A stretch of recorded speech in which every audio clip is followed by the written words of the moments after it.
Hai everyone, Assalamualaikum warahmatullahi wabarakatuh. Balik lagi dengan Media Belajar Indonesia. Di video ini kita bakal bahas soal dan juga pembahasan tes wawasan kebangsaan untuk persiapan SKD CPNS untuk CPNS maupun untuk sekolah kedinasan. Dan di soal dan pembahasan ini khusus mengenai sejarah perjuangan bangsa. Ini merupakan part 1 ya.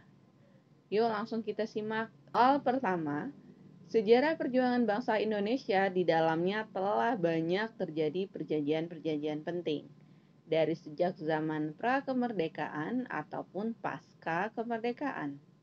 Perjanjian-perjanjian itu tentu saja didominasi oleh perjanjian antara Indonesia dengan Belanda yang merupakan negara yang menjajah Indonesia dalam waktu yang lama. Nah, manakah perjanjian berikut yang merupakan isi perjanjian Bongaya 18 November 1667? Kalau kalian nemu soal seperti ini merupakan soal HOTS ya. Cara jawabnya adalah kamu nggak harus baca semuanya. Kenapa? Karena kamu baca semuanya itu biasanya mengecoh ya. Konsentrasi kamu tuh bakal pecah. Kalau nemu soal yang panjang, kamu lakuin seperti kamu kalau jawab bahasa Indonesia. Kamu baca dulu soalnya yang mana. Soal adalah yang di atas abjad, yang di atas A. Nah, setelah titik, ini soalnya.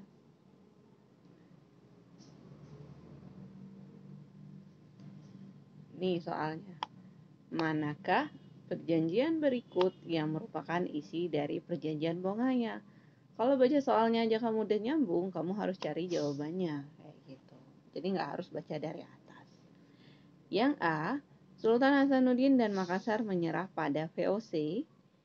B, Raja Mataram, Sunan Amangkurat II harus menyerahkan pesisir utara Jawa jika VOC berhasil menumpas pemberontakan Trunojoyo.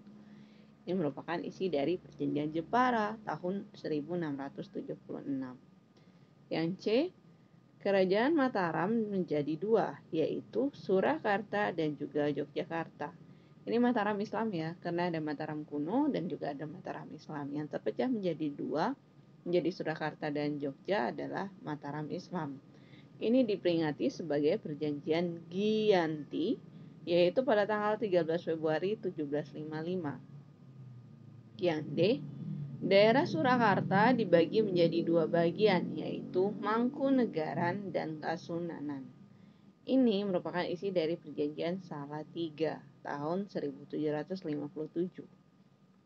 Yang C, Belanda menyerah tanpa syarat kepada Jepang. Ini udah pasti tahu. Ini tahun 1942, yaitu sebagai Perjanjian Kalijati.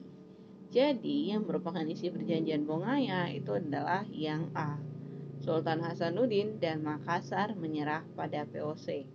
Ingat kalau Bongaya berarti dia Makassar. Ya, Sultan Hasanuddin kerajaan. Jawabannya A. Oke, next ke soal nomor 2.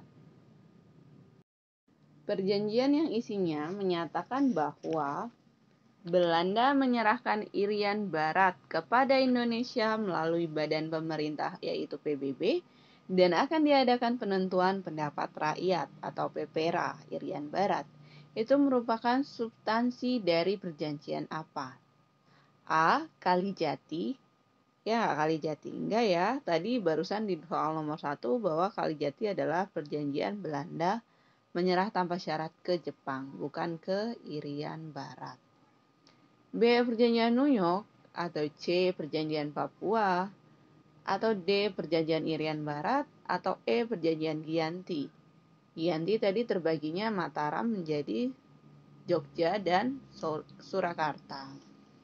Nih, kalau perjanjian Kalijati tadi udah dijelasin, yaitu Jepang mulai menjajah Indonesia karena Belanda menyerah pada Jepang.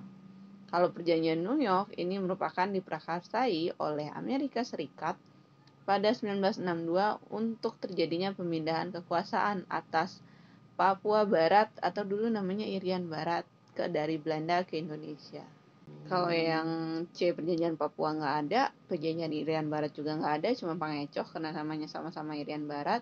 Terus Giyanti tadi udah jelasin bahwa terpecahnya ini ya, Mataram nih. Perjanjian Giyanti adalah sebuah perjanjian antara VOC, pihak Kesultanan Mataram yang diwakili oleh Sunan Pakubuwono III dan kelompok Pangeran Mangkubumi, kelompok Pangeran Sumbernyawa tidak ikut dalam perjanjian ini. Jadi dari jawabannya itu adalah yang B, perjanjian New York. Kenapa New York? Karena tempatnya di sana. Oke, soal nomor 3. Untuk TKD, SKD, CPNS atau sekolah kedinasan, soal nomor 3.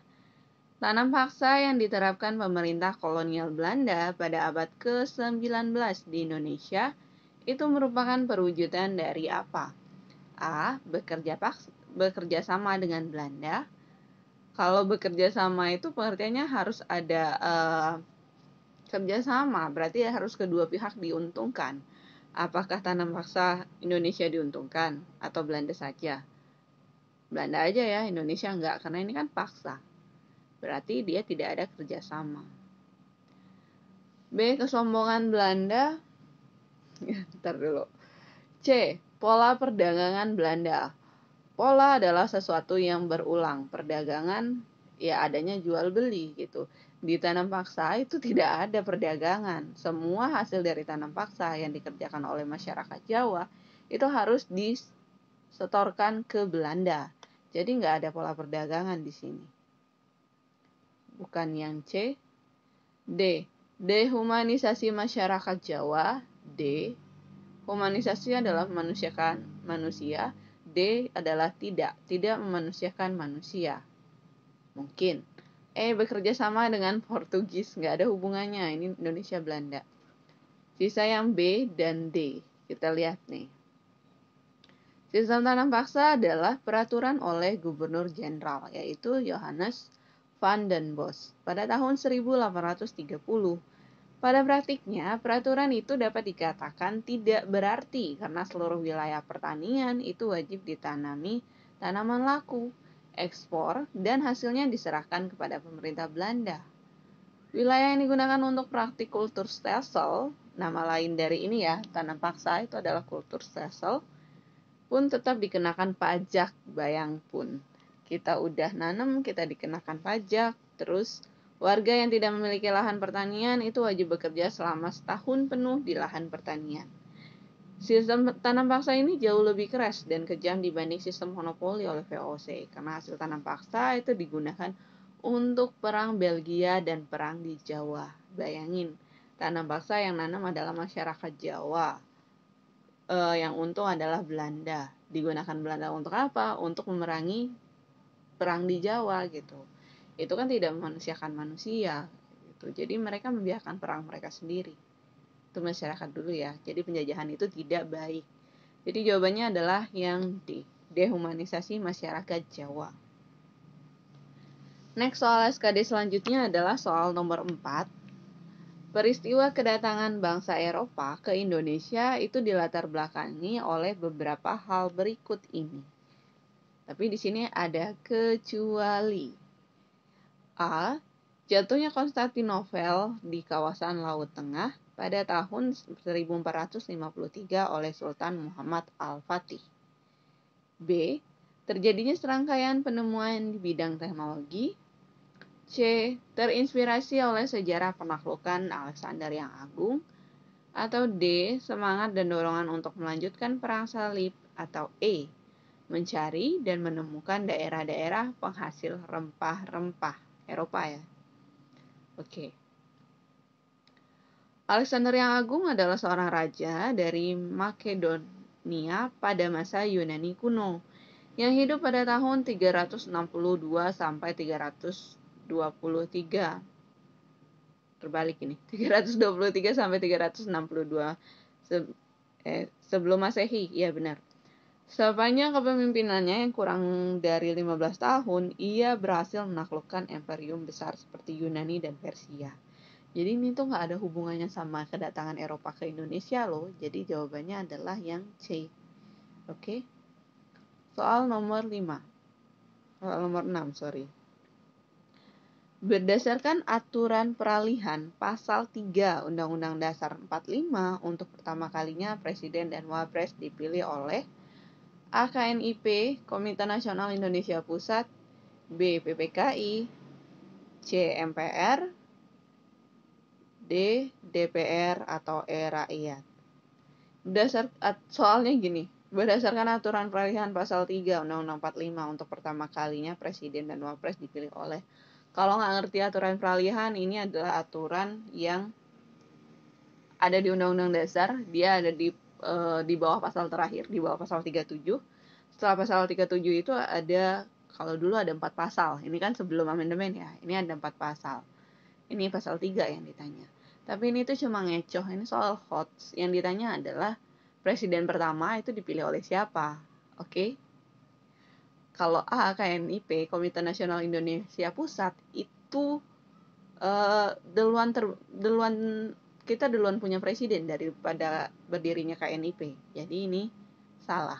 Oke, ingat ini adalah isi dari PPKI. Sidang PPKI pertama itu adalah menetapkan Soekarno sebagai presiden dan Muhammad Hatta sebagai wapres. B. PPKI, dari tadi saya udah ngejelasin, berarti adalah PPKI. Mungkin kita simpan. C. MPR. Enggak, kita pertama kali merdeka kita nggak punya MPR. Ingat, kita punya badan legislatif sebelum MPR dan DPR dibentuk, yaitu KNIP. DPR juga belum dibentuk. Rakyat apalagi? Ingat ya, presiden pertama yang dipilih oleh rakyat itu adalah ini, Susilo Bambang Yudhoyono atau SBY. Presiden kedua adalah Jokowi. Jadi kita baru punya 2 presiden yang dipilih oleh rakyat. Penjelasannya kalau secara materi kayak gitu. Sebelum diubah pasal 3, untuk pertama kalinya presiden dan wapres dipilih oleh Panitia Persiapan Kemerdekaan Indonesia. Nah, setelah diubah, ini kan sebelum ya. Pasal 3, MK dibentuk selambat-lambatnya pada 17 Agustus 2003 dan dibentuk segala kewenangannya dilakukan oleh Mahkamah Agung sebelum dibentuk. Nggak ada hubungannya sama yang bawah karena ini sebelum amandemen. Jadi jawabannya adalah yang B, PPKI, Panitia Persiapan Kemerdekaan Indonesia. Oke, next soal ke-7 untuk SKD CPNS mengenai sejarah perjuangan bangsa. Ini juga bisa untuk sekolah kedinasan. Soalnya adalah latar belakang diterapkannya tanam paksa, terutama adalah untuk latar belakangnya, penyebab kalau latar belakang itu. A. Meningkatkan hasil pertanian. Enggak juga ya. Ingat hubungannya sama soal yang tadi. B. Mengenalkan jenis tanaman baru. Enggak. C. Mengisi kas negara yang kosong. D. Meningkatkan perdagangan. Ingat, enggak ada perdagangan di situ. Menghentikan krisis ekonomi. Mungkin. Nih. Latar belakang tanam paksa itu adalah keinginan pemerintah Belanda untuk mendapatkan keuntungan besar untuk menutup pengeluaran dan defisit. Defisit ini kerugian. Defisit anggaran akibat Perang Diponegoro dan pemberontakan Belgia.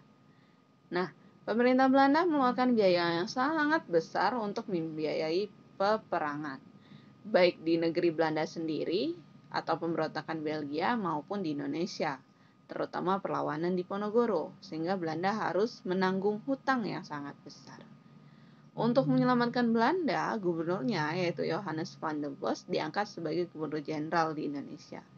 Tugas pokoknya adalah menggali dana secara semaksimal mungkin untuk mengisi kas negara yang kosong, membayar hutang, dan membiayai perang.